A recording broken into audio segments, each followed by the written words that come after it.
What's going on, people? Proof here, and today I'm bringing you some post-game analysis, post-game footage, reviewing the tape. If you want to keep with the sports analogy of Spike Brothers, when you play, like in some sports, what happens is that you play your game and then you come back maybe like the following week before you have practice, you review the game footage to see what you did right, what you did wrong, what you can improve upon, what you continue to reinforce. And sticking with that sports analogy of Spark Bros, I wanted to do something similar where I go over one of the games that I uploaded and review it, talk about what I did, why I did what I did. Excuse me. I'll go through some of the thought processes that I had while the game was going on. And face cam for those that haven't seen me since I think it was the 200 sub question and answer. I got a new sub, not a new sub. I got a lot of new subs, so thank you guys for that. I got a new camera for my birthday, and I wanted to showcase for you guys here. I want to do this more often, where I put up more face cam videos now, and so I hope you guys enjoyed.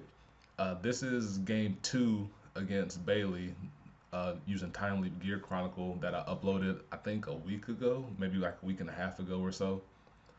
And if you haven't seen that video yet, I'm gonna link it down below in case you want to watch that one before you watch this one. What I want to do is I want to keep these separate, where I have the original game and then I have the commentary game either a few days after, a week after. That way, give it time for the previous video to sink in and digest, so to speak. So the way this is going to work is that I'm going to review the game. I'm going to pause it every now and then. So you might see like the start bar, the play bar, all that stuff. You might see words come up across the screen. That's why if you haven't seen the video beforehand, I definitely encourage you to check it out before you watch this one. So without further ado, I'm going to hop into it. And so coming in against Time Leap, since I played against Miguel, I had a decent idea what I was getting myself into. And so he hits early crits, that's amazing, but I got draw triggers to bring that back. When I'm playing with Rise and Miracle, I definitely want to facilitate my game to lead up to Miracle Ace. And so that usually means putting on early pressure on my opponent. That's why I put out Acrobat right there, just to have another attack off. Because with spikes, any card you can force out of hand or any extra guard you can force out of your opponent's hand will help you in the long run. And so I definitely wanted to get my Rising Nova in my hand. And unfortunately, he had a trigger, which means he can throw down 10k no pass on me. So that keeps him one damage off the board, but it takes the card out of his hand, which helps me out. And since he's also G restricted, his early game is going to be just as vanilla as mine, so to speak. And so I'd also, going against Time Leap, I don't want to have as high damage. So unfortunately, he hit another critical, which put me at 4 really early, which is scary. But since I went second, I have first strike opportunity, so I can help potentially mitigate some of that damage he put on me by hitting a heal trigger or reducing some of his numbers by attacking his rear guards. I choose to use Mecha Trainer here just because I wanted to fill up some soul, and if I remember correctly, at this time I didn't have many other grade 2s in my hand. So that's why I use Mecha to get Lyre Lips out, because I could put her in front of my booster and attack his rear guard slot. And actually, I didn't even do that. I switched it around. I did that by the off chance that I hit a stand trigger, because I had the draw plus the 2 drive checks to potentially hit one. And I hit a draw trigger, but that definitely works out for me because now my hand is bigger going into his first stride. Actually, why did I say I stride first? Definitely strode second. So forgive me for that one. But he didn't ride Chrono Jet first, which meant he had to search it out through Bailiff or Bali or Bala, whatever his name is. So he doesn't get to spin my booster to the bottom, which means I keep it around for my stride turn, assuming he doesn't attack it. So now he's limited to just the one counterblast going forward, which he can then use for any other skills, but he doesn't get to use it for Chrono Jet, thankfully, as I just mentioned. So knowing he can combo off, I wanted to keep my damage low, and I misplayed here by using my G guard really early because I didn't think to. For some reason, I thought that I would be able to save it for later. Not save it, but I wouldn't have another opportunity to use it because I was going for the first try Miracle Ace play, which is also another reason why I went into Liar Lips earlier. And what would have been better would be to use the other 10k shield that I had in hand and save the G guard for after he time leaps into Chrono Jet column, because then I would have been able to save an extra card in my hand, which may have been a contributing factor going into my Miracle Ace turn soon thereafter. Like being at 4 damage against time leap combo is really scary, and that's why I understand why people like to have the crits. So this attack here was for 21, and had I guarded differently, I would have been able to save that extra 10 in my hand because then I would have just been able to use the G guard. I would have kept the heave weeds in my hand basically. So now I'm down one charge unit that I otherwise could have had, which would have been able to push him higher to higher damage sooner. So that's a misplay on my part. So that's something to look out for, knowing that he had the ability to do the time leap combo. So it's a little early here, potentially going to Miracle Ace, especially since I lost that extra charge unit because he has 9 cards in his hand and only 2 damage, which is why it would have been nice to have that extra damage on him earlier, which lends itself to why it's unfortunate that he hit the trigger when he did. But I did that play the way I did it was to get Acrobat off the field while getting an extra charge. The dog's outside if you heard him. This gets Acrobat off the field while getting a soul, and that way I can go into my normal string of plays while feeding the soul that I have. So I use Nova skill and push in the extra frog rare that I had to then search out Misery to put in front of Medical Manager's column, because then I can do my plays to put Misery, not Misery, I can get an extra charge unit off onto the field while cycling through non-charge units in my hand. The whole goal of this was to try and win. So the draw trigger helps because I could potentially get an extra charge unit that I otherwise would not have had, which is why I use the draw triggers. And I get a nice little triple trigger right there. Hey, what's up, Atlas? So now my frog rate is sitting at 22 on its own, which is huge, and it can definitely throw off what my opponent wants to do, because whatever charging I get is going to have an extra 22 behind it, and adding then onto it after Miracle Ace skill. I'll call out Cobalt here because that's a 36k column, which he either has to perfect guard or throw out his big G guard for. Otherwise, I get a draw off of it and get his GG off the field, which he otherwise probably would have kept. Which I don't think protecting GG mattered here because her use has already been taken up. So I get a nice little use out of his skill, and I didn't draw. I drew a non-charging, which kind of hurt. And this is where I started contemplating what I wanted to do. What I ended up doing here was I used my soul to GB3 into Devil Watch, because if I'm looking at my hand here, I have 2 charge units and 4 non-charge units. And so trying to think long term, I'll call out Devil Watch here because I wanted to unflip that damage going into a potential future stride Miracle Ace turn, which is what I aimed for the following turn, even though my hand was extra low. Because now I know he can do his whole time leap combo, and he has the ability to go into next stage because he has the face up damage to activate him. So if I had the extra heave weeds that I had to give up because I misguarded the previous turn, I could have continued on with my GB3 turn and do all my combos to be able to pull out a heave weeds, which would have been 19 plus 7, that's 26, plus 20, which is 46, and then potentially 51, because I don't think I added the extra 5 to Frog at that time. So that could have been 51, which meant he otherwise had to PG or throw down a good chunk of his hand to be able to protect himself from it. And so that's where every card is important, especially when you're playing a combo deck. So he puts Misery to the bottom. I I don't know if that would have been the best play. I would have argued that putting Frog Rage to the bottom was better, even though I can search it out later. Having to use a call or having to use Misery skill to call out a Frog Raider is better for him in the long run than me having Frog Raider on the field already, in my opinion. But that's how I would have done if I was playing from Bailey's side. I would have put Frog Raider to the bottom.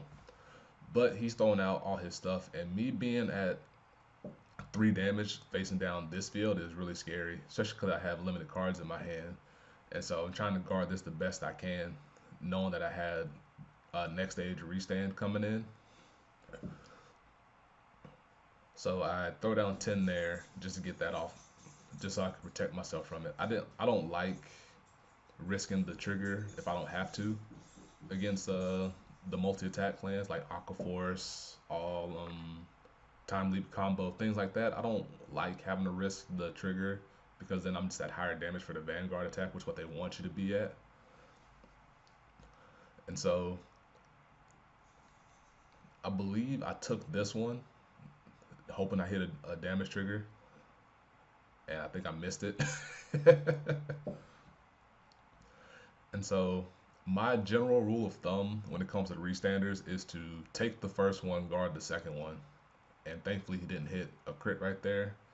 So I was being a little crispy. I definitely risked that there because I could have used one of my G guards to stop the drop the grade threes. I could have used the G guard there to protect myself from the history maker, knowing that I still had the to stare down everything else he had. So I reluctantly G guard here, and I misplayed forgetting that Chrono Jet stopped grade ones to, or at least Sentinels from being used. So misplays all around garden wise from me, and I definitely learned a lot from this particular game here. That's why I wanted to showcase it. And so he attacking for said 31 because he had 3 TikTok or heart thump workers in the back, which is where the one screw. This is where he earned his keep right here. Is this moment in time where he stopped the next day or Chrono Jet from doing his thing and ending the game right here and forcing the game 3. So with one card in my hand, which is the grade 3, I guarded the way I did just because if I did survive, I would have been able to stride effectively. And so he's at 5 damage, 10 cards in hand, and I spend like the next minute or so here choosing between going into Picaro or going into Miracle Ace the second time, because I think at this time I had 9 charge units left and my deck was really thinned out because of the drive checks and everything like that. And so the benefit of going Miracle Ace is that I had Rise Nova's skill to be able to put the last card in my hand into the soul, and then I could go Atlas. Come here. You wanna be on camera? You wanna be on camera? Come here. Oh, he's gone. And so, where was I?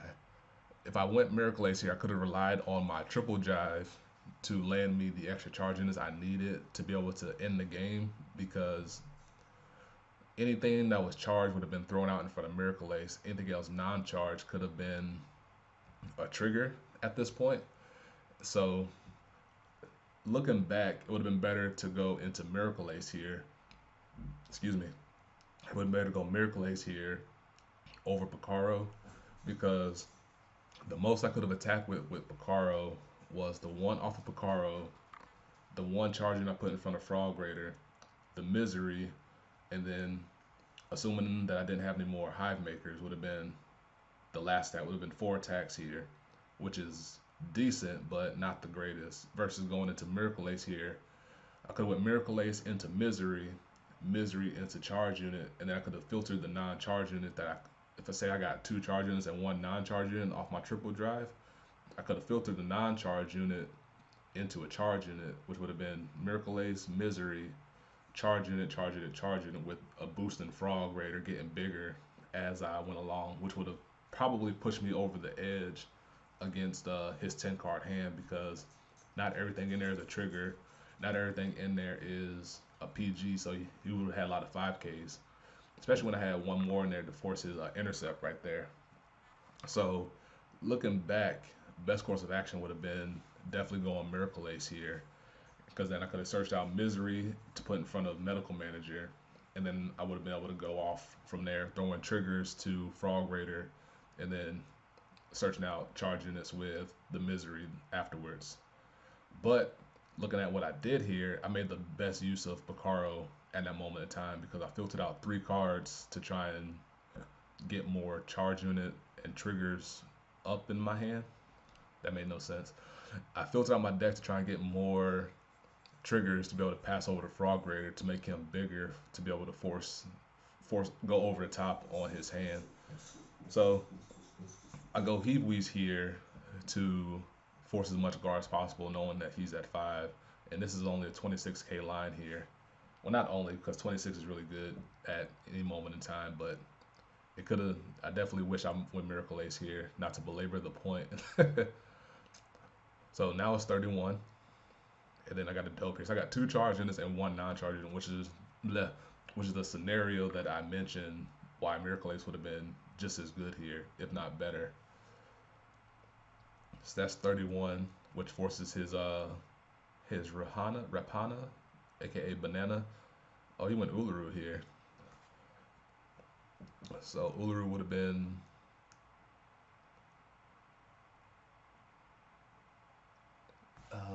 Uluru would have been 31, so he threw out an extra 5 there, or he needed an extra 5 here, which is what he had.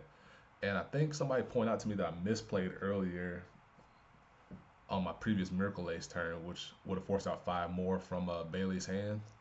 But that's my fault for not being able to math correctly and not remembering what all my skills did. So good, because that's what I should have done. Looking back, I don't think I had any more Hive Makers to use, which is why I contemplated calling out Devil Watch, but I wanted to force out as much guard as I could. And she was 16. So boom, there, right there. And then that's 36, and he had exactly 41 to be able to stop it.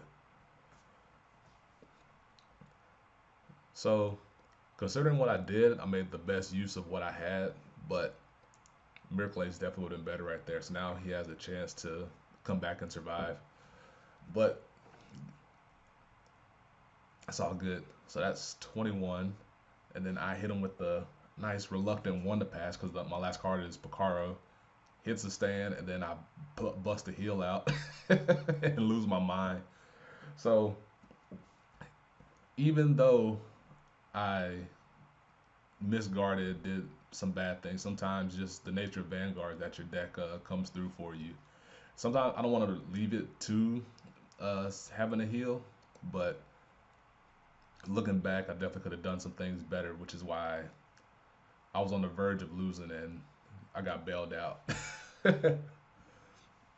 And so, since I have no better stride to go into, I go into Damn Fear Lily here, and then I go into probably Heave Weeze again, and then if she hit, I would be able to call out any other charge unit in front of the Medical Manager column. But Bailey no guards this as it is. And then 1, 2, 3, then takes that, and that was a good game. So, oops, I left the 0 up there. So that's the game. I hope I explained well what I did and how I could have done things better, and how it goes to show that sometimes guarding correctly would have changed how things happen throughout the rest of the course of the game, especially when you're playing a deck where all your pieces matter, such as Rising Miracle. And so, hope you guys enjoyed this first time me doing some type of post-game commentary over my deck. Let me know what you think. I can definitely do this more often if you like it. If you don't, I can just nix it there and just keep the webcam for CFA related stuff and any other idea that may come into my head. And hope I didn't reiterate and say things over too many times that I once already talked about. I'm trying to get better at this as I go. But hope you guys enjoyed. Look out for more. Like, comment, subscribe. Check out the profile or the deck journey that I took you guys on with Rising Miracle that I uploaded yesterday or the other day, depending on when you take a look at this. And until next time, guys, peace. Be easy.